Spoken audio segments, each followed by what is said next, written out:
পশ্চিম বাংলা থেকে মমতা ব্যানার্জি হেরে যাওয়ার পর এমন এক ঘটনা ঘটল যা দেখার পর আপনি আপনার চোখকে বিশ্বাস করতে পারবেন না। ভারতের ইউপি থেকে কি সত্যি অনেক বুলডোজার আসছে মুসলমানদের ঘরকে ভেঙে দেওয়ার জন্য? মমতা ব্যানার্জি কি সত্যি স্ট্রোক করেছেন, না ওটা মিথ্যা বিজেপি ষড়যন্ত্র? পকেটপাড়ার রাজুদার সাথে কি ঘটনা ঘটল ট্রেনের মধ্যে? দেবকে কি সত্যি হিরণ নিজের মুখে গরুচোর বললেন?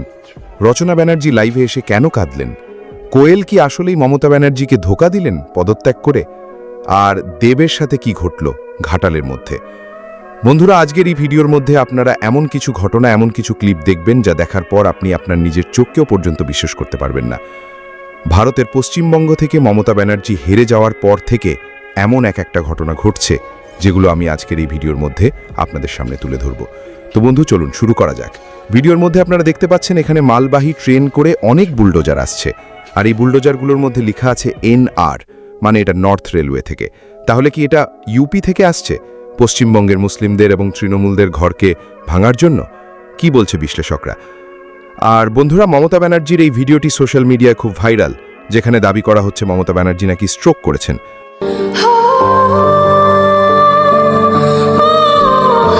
নিঃশ্বাস নিতে পারছেন না, তার নিঃশ্বাস আটকে গেছে।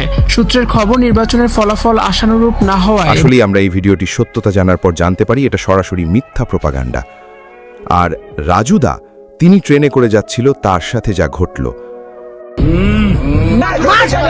আর ভুল কখনো হবে না।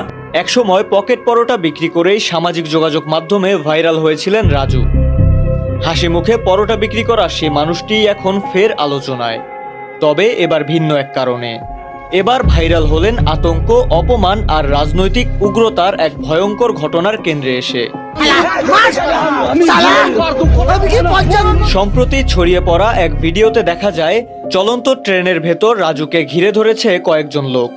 মুহূর্তেই উত্তপ্ত হয়ে ওঠে পরিস্থিতি। টেনে হিচড়ে ছিঁড়ে ফেলা হয় তার জামা। পরে তাকে ট্রেন থেকে নামিয়ে জোর করে রাজনৈতিক স্লোগান দিতে বাধ্য করার অভিযোগ ওঠে। কিন্তু কেন এই হামলা? অভিযোগ, মন্দিরের পাশে বসে মাংস খেয়েছিলেন রাজু, যদিও রাজুর দাবি ভিন্ন।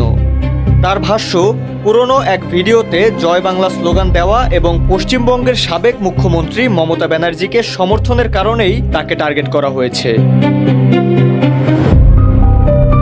ভিডিওতে দেখা যায় তাকে জয় শ্রীরাম বলার জন্য চাপ দেওয়া হচ্ছে। রাজু প্রথমে রাজনৈতিক স্লোগান দিতে অস্বীকৃতি জানালেও পাশে থাকা আরেকজন জয় বাংলা বললে তিনিও তা উচ্চারণ করেন। এরপর প্রকাশ্যে আসে আরও দুটি ভিডিও। সেখানে রাজুকে দেখা যায় ক্ষমা চাইতে। একজন সাধারণ পরোটা বিক্রেতার চোখে জমে থাকা সেই ভয় যেন এখন বড় এক প্রশ্ন ছুড়ে দিচ্ছে। তবে কি ভোট শেষ হলেও রাজনৈতিক বিভাজনের এই উত্তাপ চলবে সামনের দিনগুলোতেও? ঘাটালের বড় নেতা দেবদা, তার সাথে এমন কি ঘটে গেল যেটা হিরণ নিজের মুখে কবুল করল? গত 5 বছর আমি দেখেছি যে বাংলা সিনেমা, যেখানে 2007 থেকে আমি একটার পর একটা সিনেমা করেছি।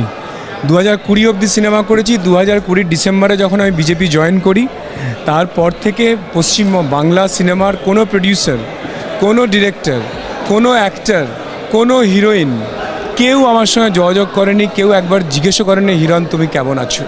Not a single personality from Tollywood industry. তো এই কঠিন জায়গাটা আমি দেখেছিলাম। এবং আমার বন্ধু দেব, তিনি ঘাটাল লোকসভার নির্বাচনে বলেছিলেন যে হিরণের তো ফিল্মের কেরিয়ার শেষ হয়ে গেছে। আমার কাছে হিরণ হেরে যাওয়ার পর হিরণের রাজনৈতিক কেরিয়ারও শেষ হয়ে যাবে। হিরণ কোথায় যাবে কেউ জানে না।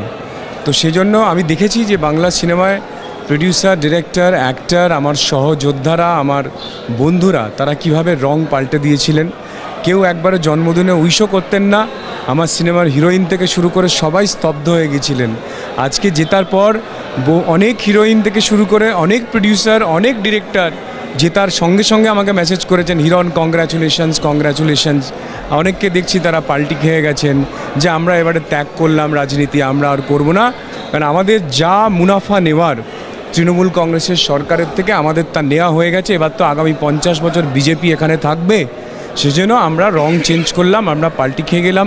কেউ জার্সি চেঞ্জ করেছে, কেউ গেরুয়া জামা পরে বেরিয়ে গেছেন, কেউ হঠাৎ করে জয় শ্রীরাম বলছেন, কেউ বলছেন যে বিজেপি কংগ্রেচুলেশনস। আমি দেখেছি গত 5 বছরে আমাদের যন্ত্রণা।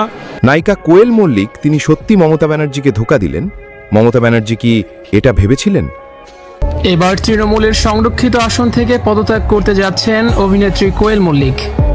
নির্বাচনী ফলাফলের পর রাজ্য রাজনীতিতে যেমন রদবদল ঘটেছে, তেমনি আলোচনার কেন্দ্রে উঠে এসেছেন অভিনেত্রী ও সাংসদ কোয়েল মল্লিক। আর দেব যখন হেঁটে হেঁটে যাচ্ছিলেন তখন তার সাথে এমন কিছু ঘটল।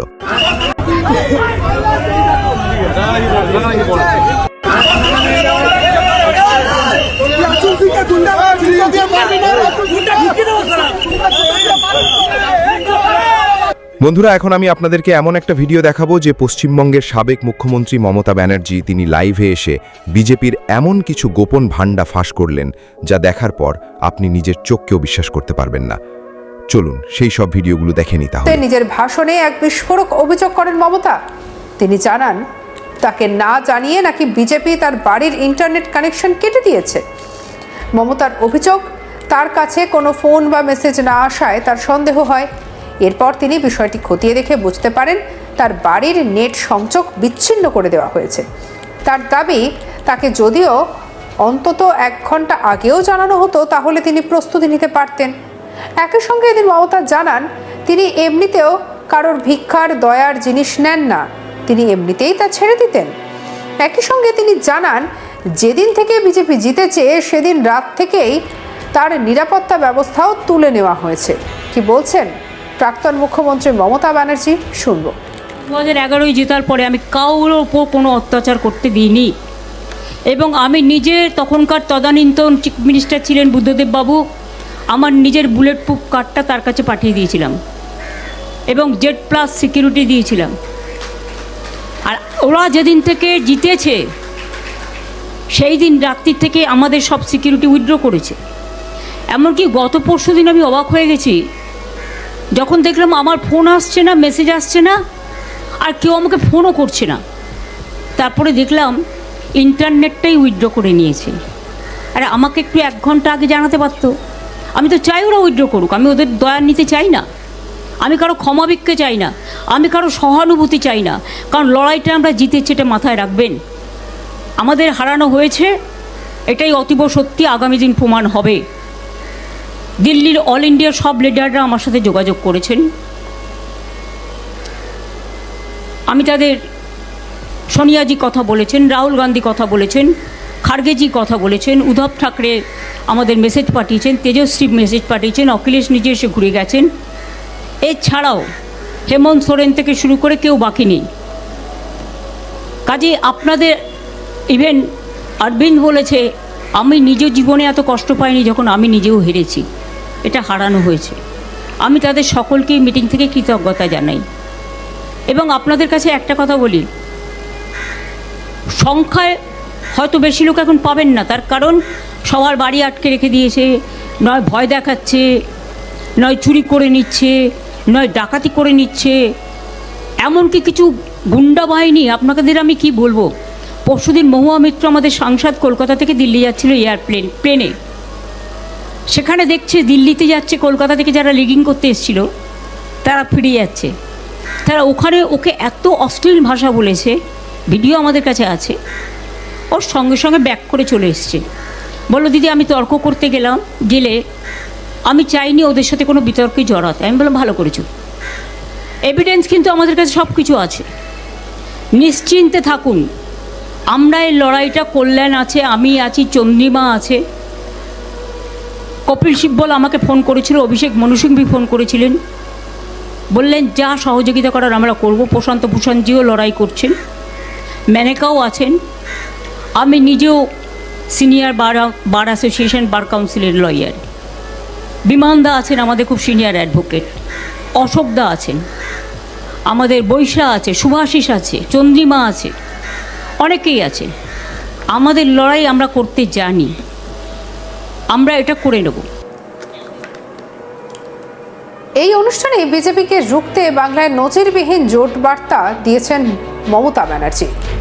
বিজেপির বিরুদ্ধে এই নতুন জোটে বাম, এমনকি অতি বামপন্থীদেরও আহ্বান জানিয়েছেন তিনি।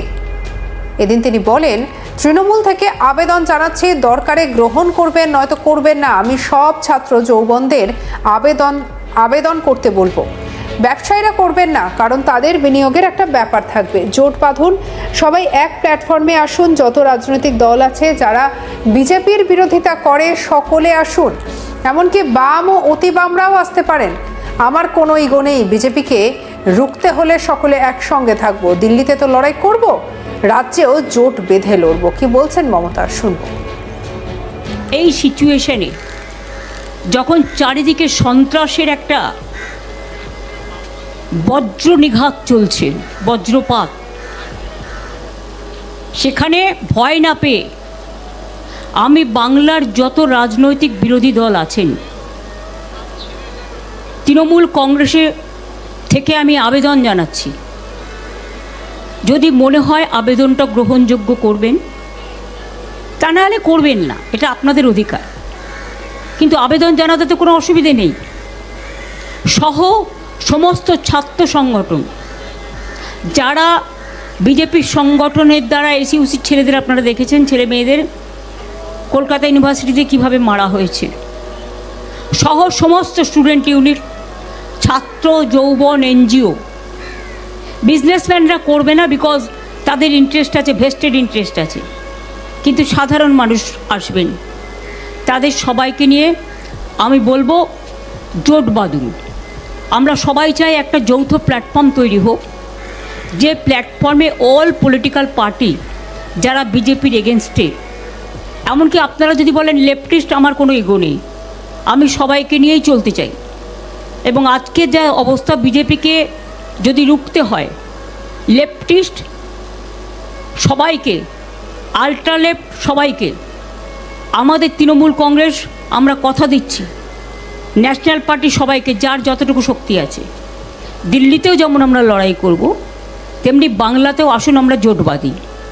যদি কেউ এ ব্যাপারে কোনো রাজনৈতিক দল আমার সাথে কথা বলতে চান, আমি 4টে থেকে 6টা পর্যন্ত অ্যাভেলেবেল আছি অফিসে, আমাকে জানাবেন, আমি নিশ্চয়ই আপনাদের সাথে কথা বলব। আমার মনে হয় এটা আমি একটা রবীন্দ্রনাথের সামনে দাঁড়িয়ে এই আবেদনটা সবার কাছে রাখলাম। এখন কিন্তু এটা ভাবার সময় নয় আমি কে ওকে, এনিমিজ মাই ফ্রেন্ড, এটা ভাবার সময় নয়। আমাদের ফার্স্ট এনিমি হচ্ছে বিজেপি, রাজনৈতিকভাবে যারা দেশের ভালো চায় না, বাংলার ভালো চায় না, বাংলার মানুষের উপর খুব অত্যাচার করছে, বাইরের গুন্ডাদের নিয়ে এসে, লুম্পেনদের নিয়ে এসে, যাদের কোনো সেন্স নেই, ড্রাঙ্ক অবস্থায়। আমার বাড়ির সামনেও সকালবেলা যাত্রা করেছে, অভিষেকের বাড়ির সামনেও ধাক্কা সারাক্ষণ চলছে, এমনকি ওর বাচ্চারা আছে, সেখানে ধাক্কা টাক্কা মারছে, দরজা খোলো, মেয়েকে বের করে দাও। এমনকি টিচার পড়াতে গেছে, তাকে জিজ্ঞেস করেছে কেন ঢুকছেন, তিনি বলেছেন আরে আমি তো টিচার, শিশুরা পড়াশুনো করবে না। এইসব চলছে। এই অবস্থার মধ্যে দাঁড়িয়ে লড়াইটা কিন্তু আমরা তো লড়বই, কিন্তু আমি সমস্ত বিজেপি বিরুদ্ধেই রাজনৈতিক দলকে, সমস্ত এনজিওসদের, অনেক পলিটিক্যাল অর্গানাইজেশন আছে যারা অনেক সামাজিক কাজ করেন, তাদের সবাইকে আবেদন করব। নিউট্রাল অনেক প্ল্যাটফর্ম আছে, তাদেরও আবেদন করব। যার কোনো ব্যবসায়িক ইন্টারেস্ট নেই, তারা কিন্তু এই